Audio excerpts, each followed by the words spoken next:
Thinking about planning a destination wedding in 2024? I've got some tips for you, so hold on.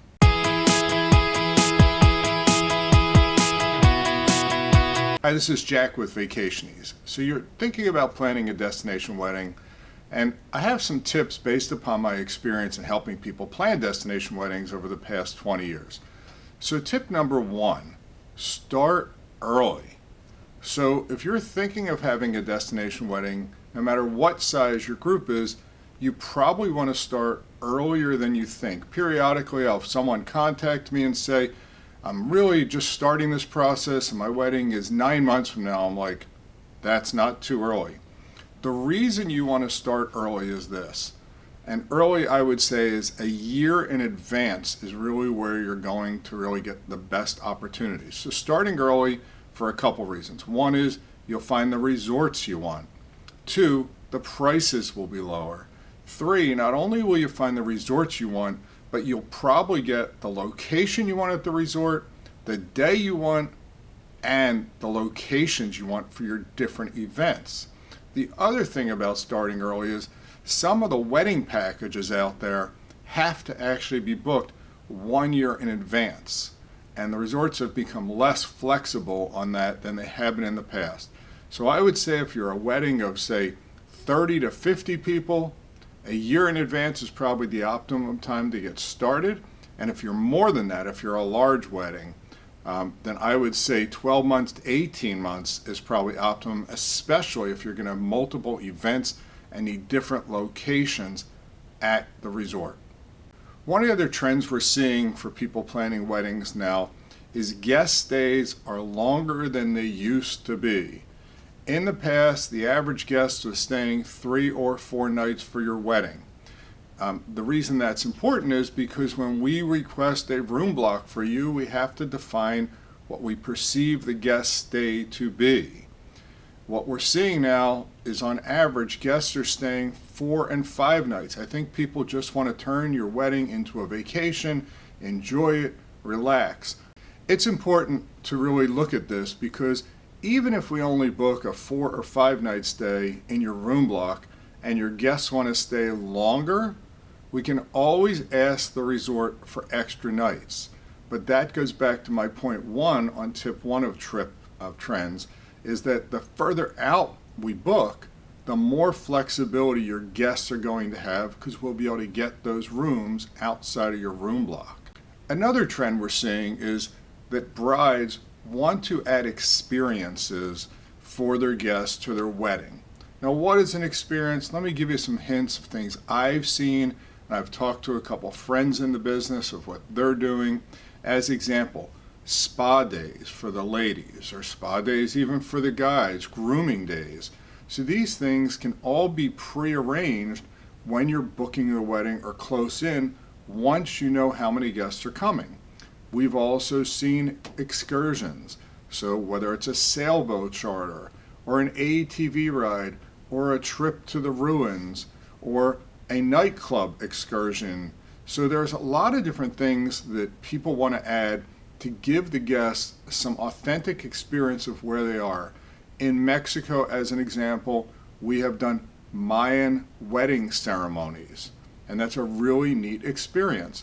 Another thing we've done is fire dancers. Guests love these experiences. So brides and grooms are asking about adding experiences to the wedding to make the experience for their guests really unique and special so they remember your wedding.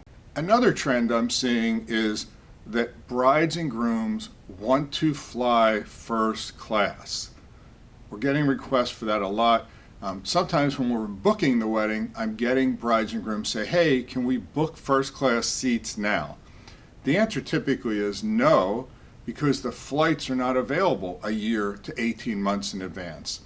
The airlines typically will put the flights available between 6 months and 10 months in advance. But I am hearing a lot from brides that they want to book first class seats, they really want to blow out their wedding experience.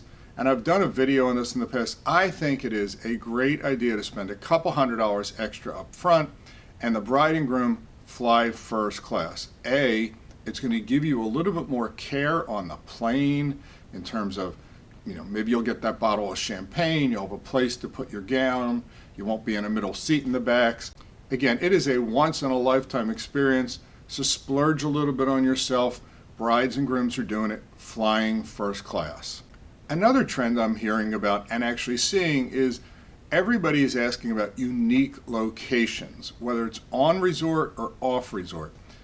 In the old days, a lot of weddings were on the beach. I don't find that many brides want to be in the sand anymore. We do have some, but many of them want to wear heels. So we're having brides ask me specifically to find them resorts that have unique locations. So as an example, we are asked about rooftop locations. Pretty much in every destination, there is a rooftop location at the resort. As an example, in Riviera Maya, you have Azul Beach, Riviera Cancun has a rooftop destination. You have Secrets Moxché, adults only, has a rooftop destination. You have Margaritaville in Riviera Maya. The two of them both have rooftop destinations. Now, the nice thing about the rooftop destination is it is 100% private. So if you don't want people walking by your wedding, whether it's your ceremony, reception, or cocktails, the rooftop can be used for that. Other things in terms of unique locations, gazebos, caves, cenotes, private swimming pool parties, which resorts will do, gardens, golf courses. So you dream it. I've had someone ask me about a church, an authentic church, even though they're not Catholic. They want a historic looking church so that they look like they're in Spain or Italy, but they're in Punta Cana. Some of these things are hard to find, and I think if you're working with us at Vacationese or somebody else, you want to let them know these things up front, that specifically for whatever event it is, you are looking for a unique location, and let us know the location type you're looking for, what event you want to use it for, and it'll help your travel professional find you the perfect resort or off-site location for your wedding. Another trend we're seeing is adding unique entertainment. Now, this goes back to a unique experience, but this is specifically at your events. Now, this could be at your welcome party, it could be at your wedding. So what are some of the unique entertainment options we've seen? And these will vary by destination. I've seen water drumming, very similar to Blue Man Group. We've seen stilt walkers. We've seen the mariachi bands, and I've seen mariachi from 2 people to 15 people. Fire dancers, pole dancers in Jamaica, drummers, so that you can get interactive entertainment experiences with your guests, or you can just have the entertainment. We've seen saxophonists, which is very popular during a ceremony. I think everybody seems to go for the DJ for their reception, but we're also seeing people wanting live music in Jamaica. I've seen steel drums, reggae groups. Yes, there is an additional cost to this, and it is more expensive than, say, a basic DJ. But again, if you are trying to make your wedding a memorable experience for your guests and have them experience something that they probably don't experience in Atlanta, Philadelphia, New York, or wherever, talk to the wedding planner at the resort when you're doing your planning. Talk to your travel professional up front and let them know what the experience you're looking for. So when they identify a destination for you, and more specifically a resort, they may or may not know that that resort can offer that or that destination has that. I had someone recently that wanted to arrive at their wedding via jet ski, and that was something we were able to do. We've had other people that want to arrive at their wedding in a horse and carriage. Some resorts can do it, some can't. We had someone a couple years ago that wanted a parachute into their wedding. We were able to do that. Ultimately, they decided not to. So again, unique entertainment options is something as a trend we're seeing.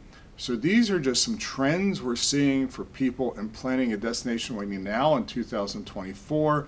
Things will evolve. People come up with creative ideas, and we're always out there to help you customize your wedding, as will any good travel planner or a wedding planner you work with at one of the resorts or an offsite venue.